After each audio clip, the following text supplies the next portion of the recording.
The Dental Download Podcast is your source for insight into dental school, conversations with dentists, specialists, and leaders in the industry.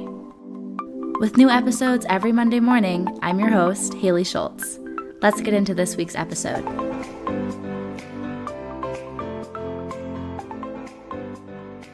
Hi friends, happy Monday. Welcome back to another episode of the Dental Download Podcast. Coming at you with a solo episode this week. Just you and me chatting, catching up. And the topic is a very exciting one. It's the finale of the job search.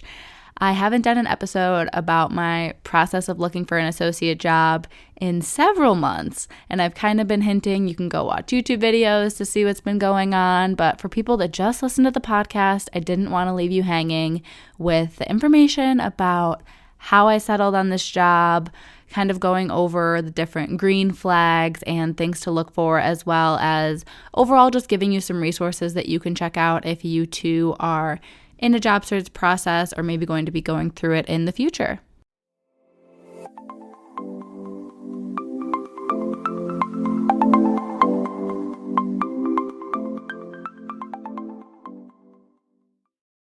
Want to make a podcast? Spotify's got a platform that lets you make one super easily and then distribute it everywhere and even earn money, all in one place for free. It's called Spotify for Podcasters. Here's how it works. Spotify for Podcasters lets you record and edit podcasts right away from your phone or computer, so no matter what your setup is like, you can start creating today. Then you can distribute your podcast to Spotify, but also everywhere else podcasts are heard. Video podcasts are also available, and you can earn money in a variety of ways, including ads and podcast subscriptions. Did I mention it is totally free, no catch? I've been using Spotify for Podcasters since the very beginning of my show, and now we're nearing our 200th episode, so I can definitely say it's an easy platform, and I've really loved using it. So be sure to download the Spotify for Podcasters app or go to www.spotify.com/podcasters to get started. So I'm a happy camper because I'm on break for 4 weeks between fall and my final semester of dental school. And isn't that so cool that I'm entering my final semester of dental school? It's just, I'm at a loss for words, really. I'm so excited. And I'm trying to be super grateful and present and in the moment this break because I'm never going to get 4 weeks off in a row.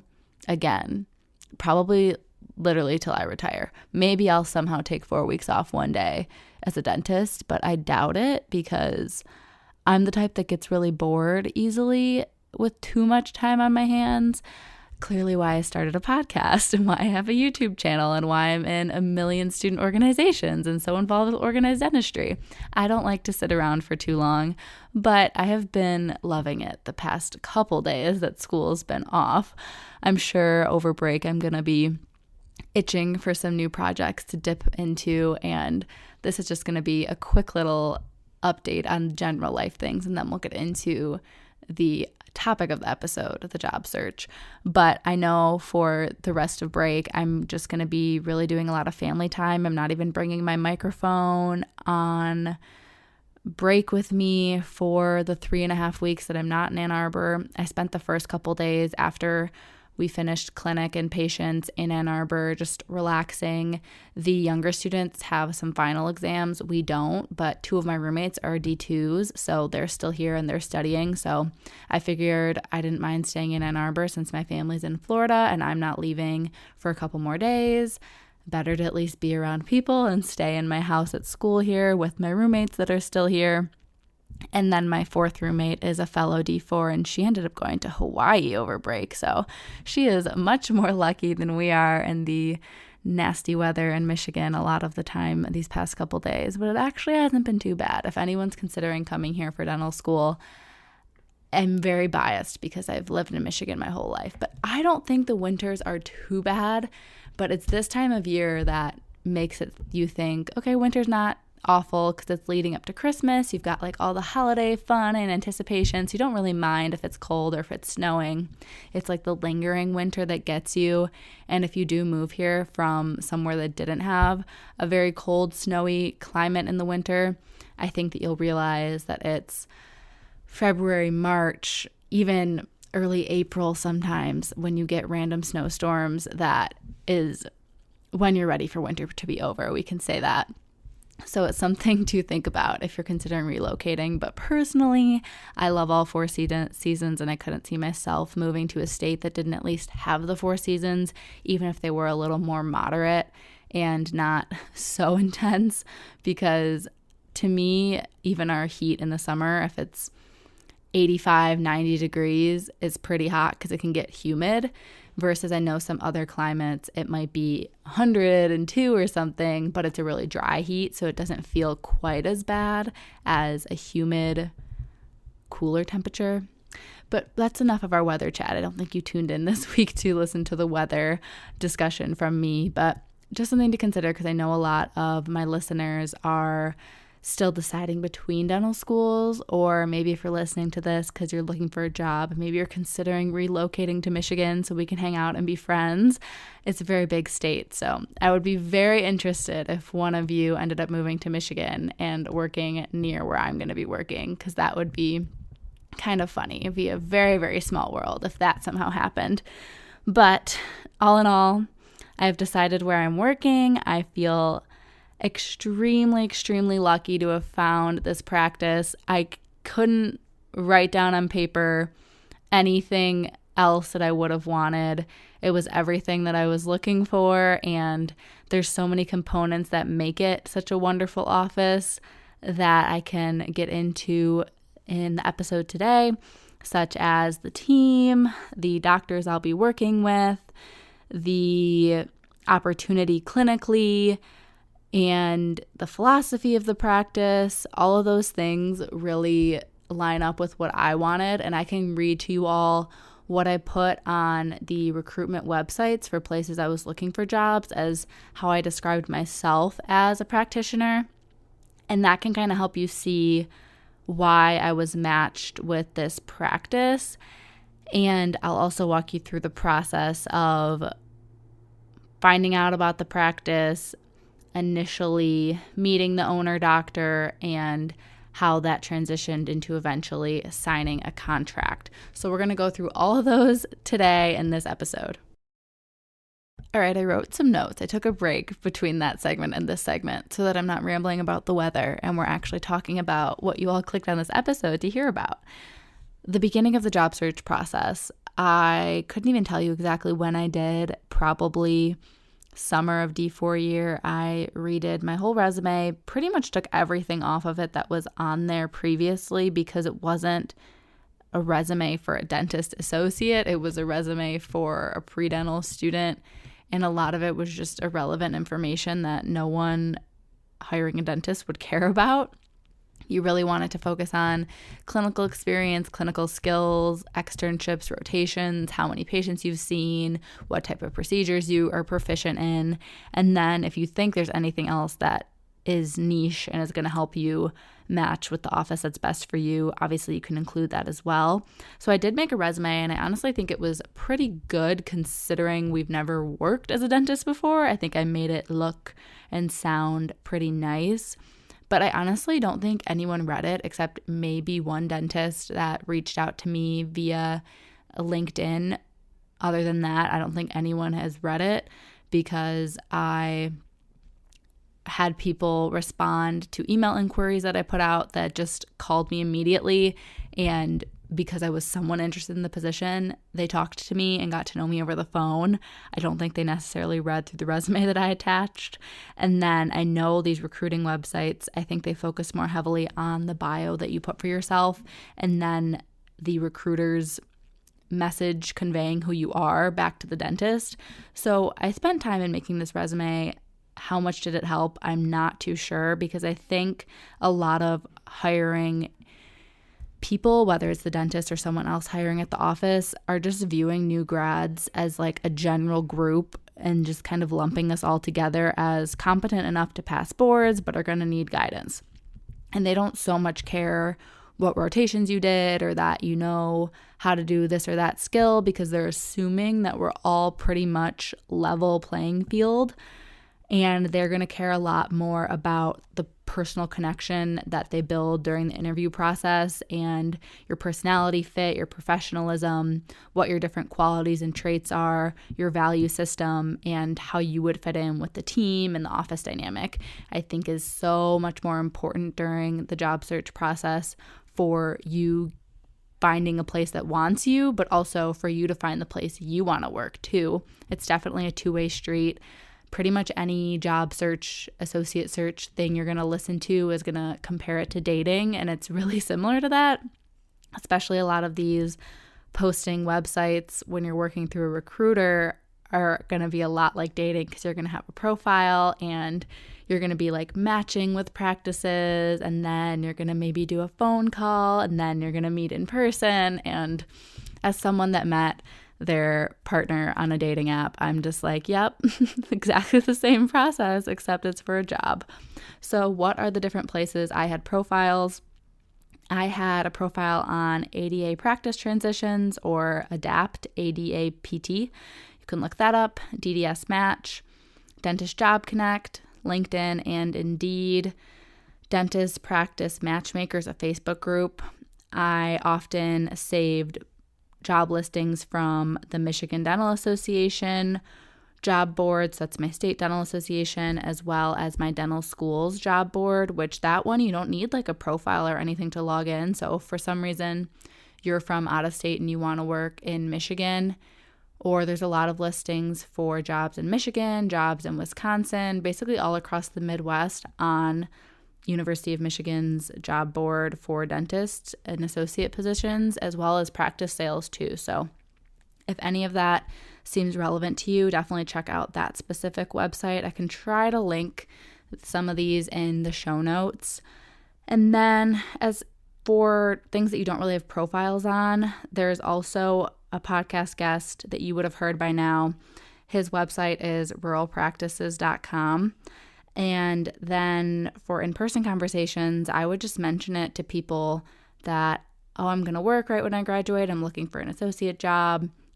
Kind of have your pitch of what you're looking for and what's important to you. What are your core values in the office that you want to align with? Are you looking for mentorship? Are you not? Do you want to be super busy at any cost, working weekends and just really getting your reps in? Or do you want to have more of a work-life balance? So those are all things you want to know before you go into talking to people and telling them that you're looking for a job. But this would be conversations with different supply reps like Henry Schein or Patterson, or people at local dental society events that you might be attending, as well as part-time or full-time faculty members at the school. Usually have connections in the area of your school, but even friends that work in different cities or states that then might know somebody else that's hiring. Can be very much like a trickle-down effect of this person knows that person, and that's how you get the opportunity. So now that you know every place I had my eyes and ears on during the job search process, I believe I started inquiring to places over D4 summer semester, and I visited my first one over our May breaks. That was actually the gap between D3 and D4 year. So I guess I really started it at the end of D3 year, which is super early.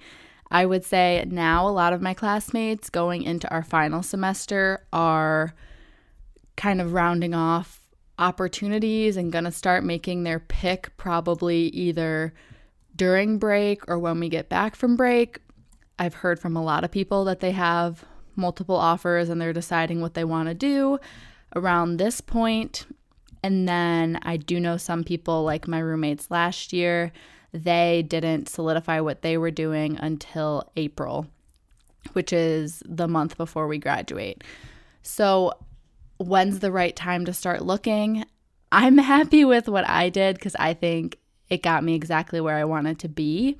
But a lot of people were not interested in talking to me and exploring working with me because it was over a year from when I could start working. If I was looking in May and I wouldn't be starting till June of the following year.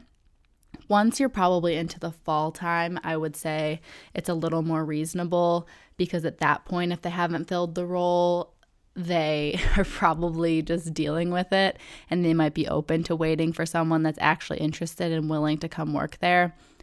So probably if you want to get less rejections for being too far from starting to work, you could start looking in September, October of your 4th year.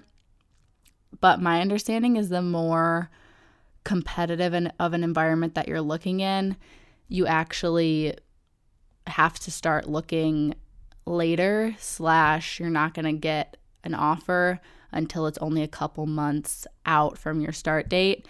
I mean, have at it, look as early as you want, apply as early as you want, but if you're looking in a super saturated suburb outside of a big city or in a big city, it seems that they don't hire people until a month or 2 before the start date.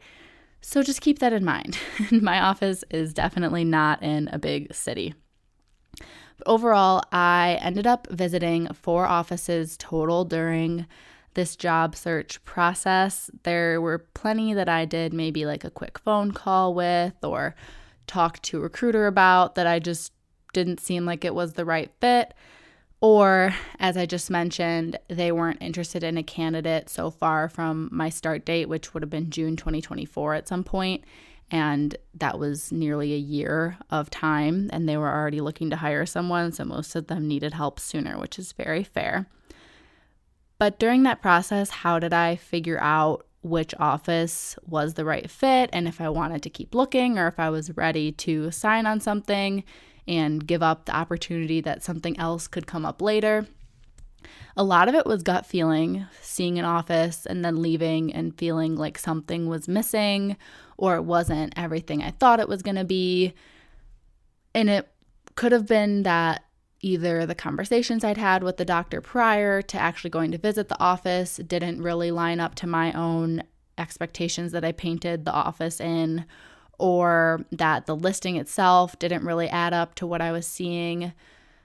But one of the other big things for me, of course, as a new grad, not doing a residency or anything, I'm definitely looking for mentorship.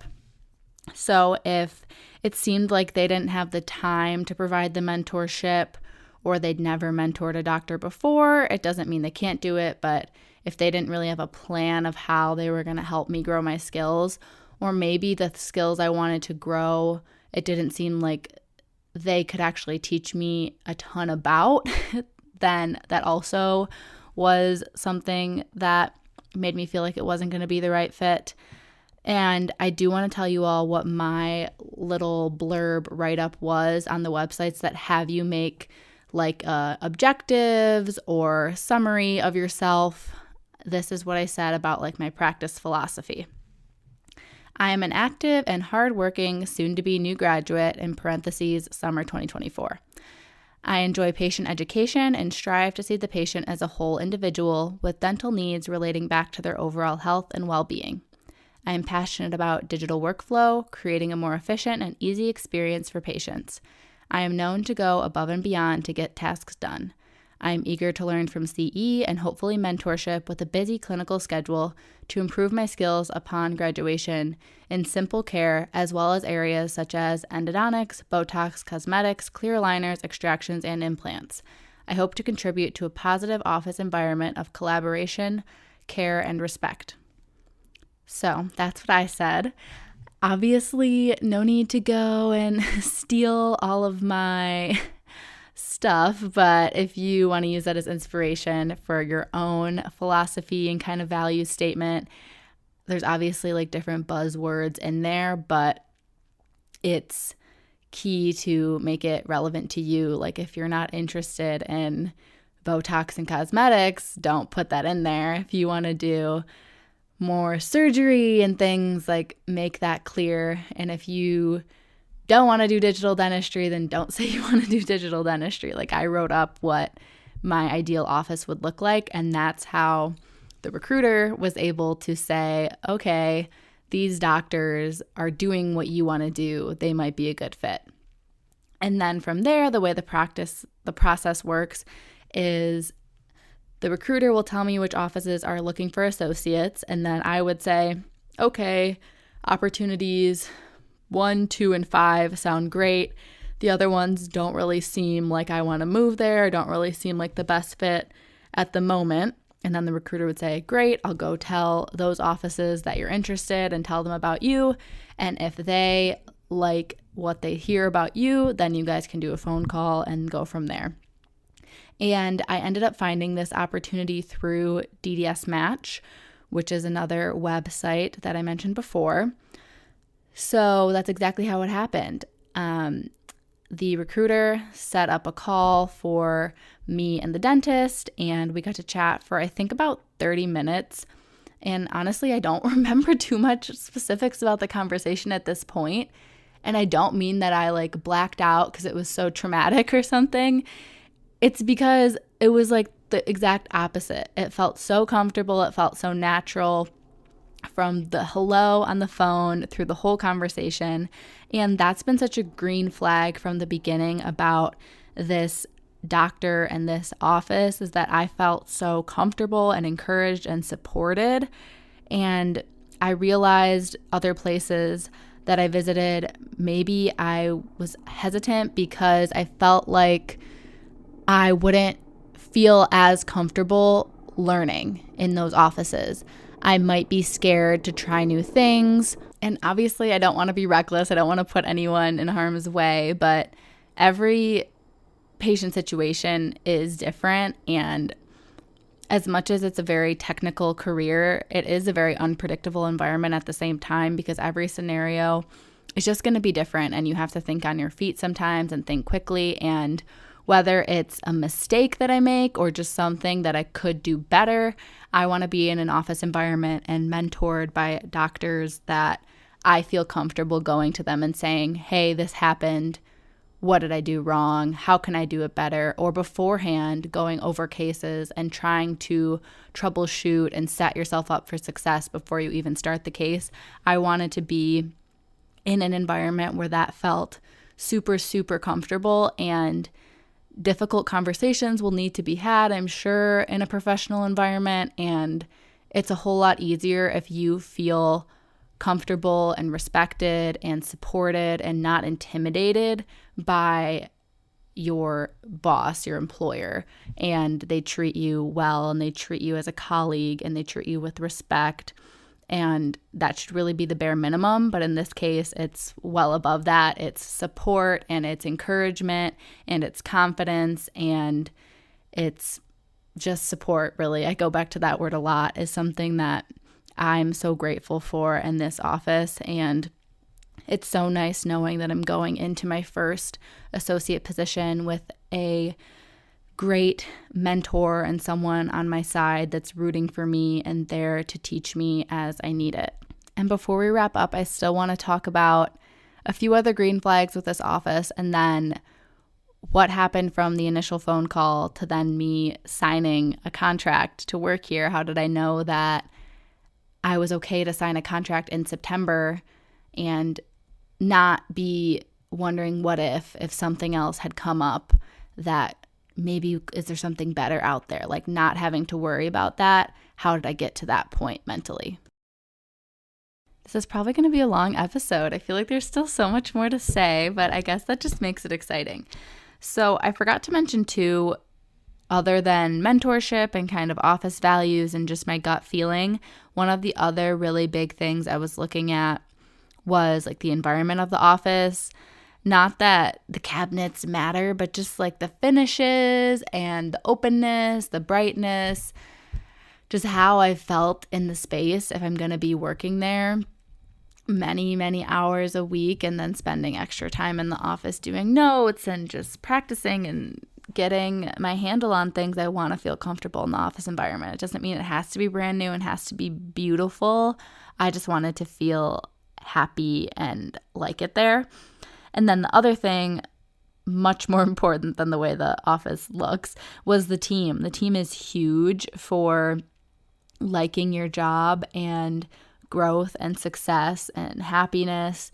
And fortunately, honestly, all of the offices I visited, I really loved talking to the different assistants and hygienists and front desk, treatment coordinators, everyone involved. I was very fortunate that I liked everyone there. I never really had any red flags I encountered with the team themselves, but maybe that's just because I was picky in the first place of what offices I even took the time to go visit. But anyways, back to the office that I'm working at. I'm lucky enough in this office that there's 3 experienced doctors to learn from. They've all kind of niched into different avenues while still having that good knowledge of bread and butter. So I feel like I'll be able to really grow my skills fairly quickly once I assure myself that I'm confident in bread and butter from the transition from school into a real clinic.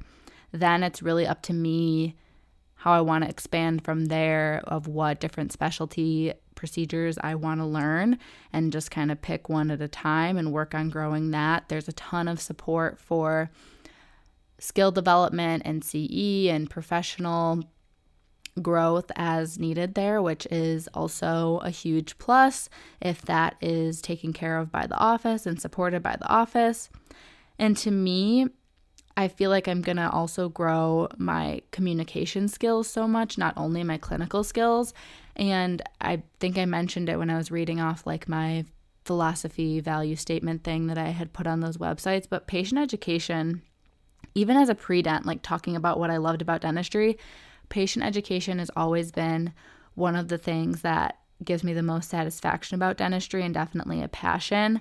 But I want to keep continuing to grow that and improving on it and giving people positive dental experiences and empowering them with knowledge and motivating them to take care of their oral health.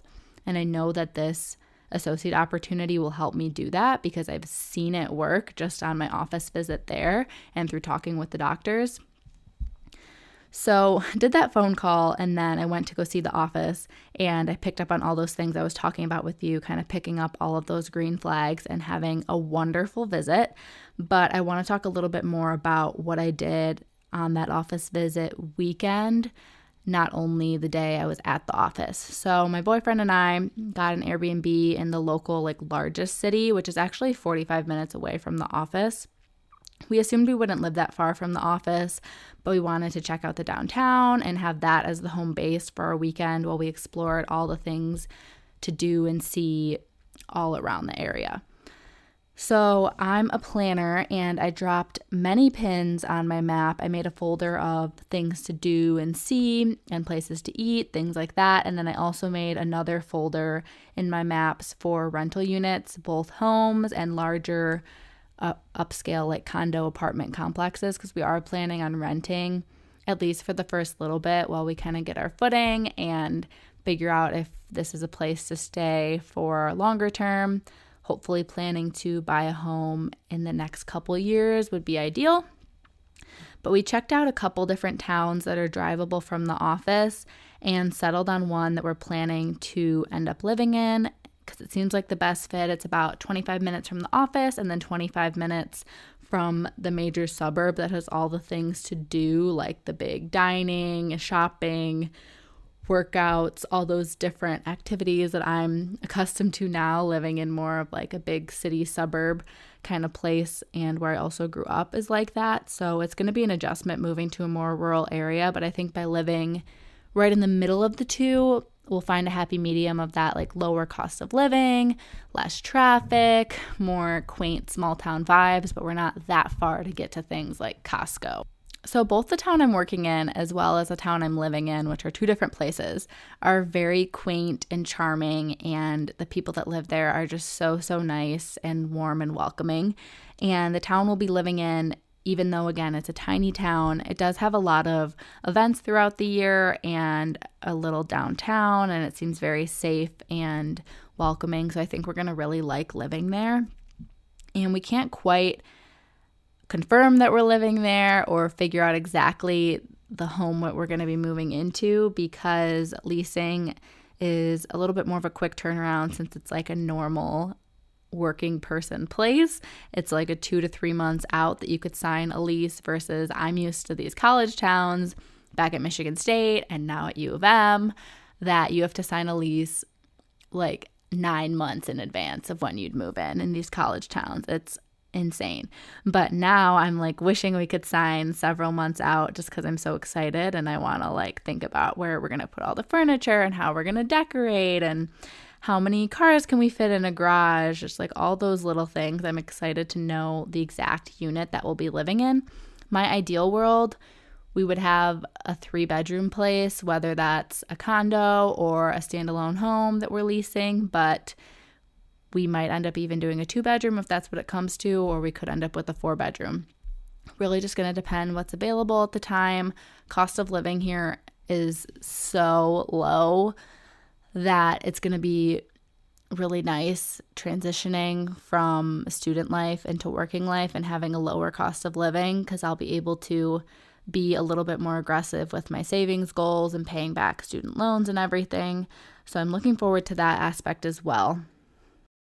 So that kind of tells you what we did while we visited. We literally just enjoyed the town, drove all around different neighborhoods, all these places that were for rent, because there's only like a few neighborhoods that exist in these towns of new builds and places that will be for rent, that it just cycles like which homes actually go up address wise for rent versus for sale, but it's probably going to be one of a few different neighborhoods.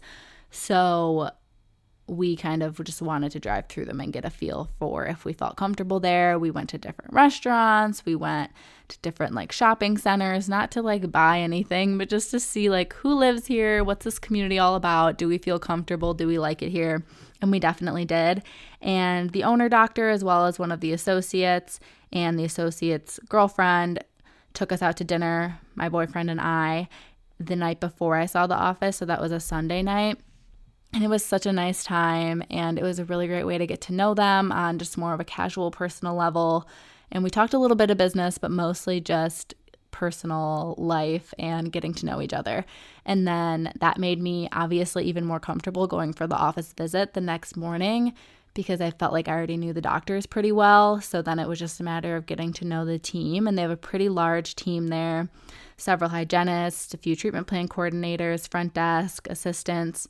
And it's a pretty large office. I think there's around 8 operatories that are plumbed already. And then there's one extra room that they use for dental photography for big cases. But it could be plumbed as an additional operatory if we feel like we need more workspace and we have that many patients and I need an extra op for some reason one day. But it's definitely a big office. And in terms of what my work is going to look like, they already have a patient base ready for me to jump into. I'm basically taking over the owner doctor's schedule, and he's going to go more into those like niche procedures that he's really passionate about. And I'm going to take over all the general dentistry as soon as I'm able to. So really just like working my skills up to the pace of an experienced doc, taking on that full workload. And then as time goes, I can add in more big cases and slowly but surely get my footing and keep growing my experience. As I've mentioned, this is a very rural area. It's a really, really nice, quaint little small town, about 3,000 people in Southwest Michigan. I don't know when I'm gonna ever mention like the specific town or office.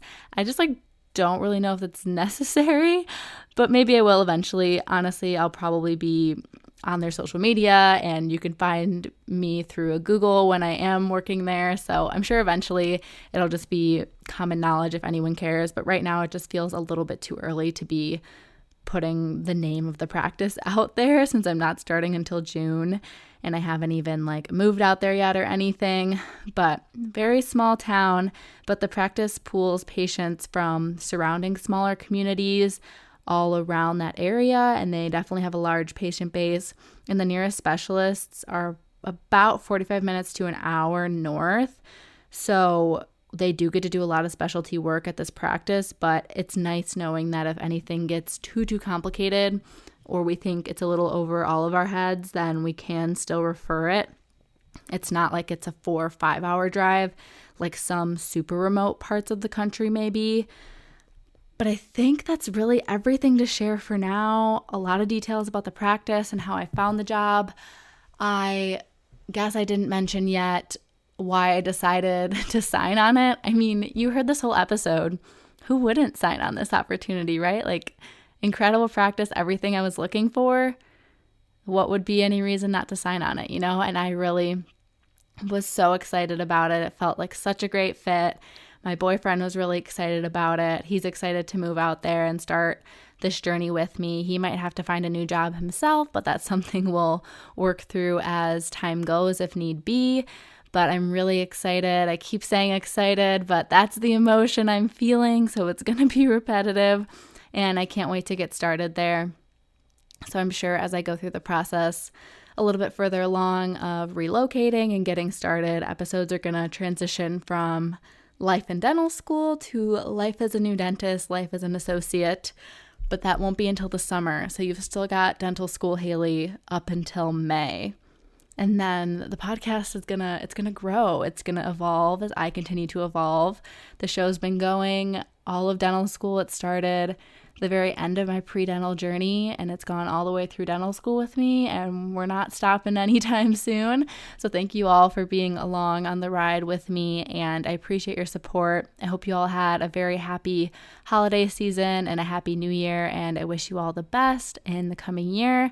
So thank you all so much for listening, and again for all your support of me and the show, and I will talk to you next Monday.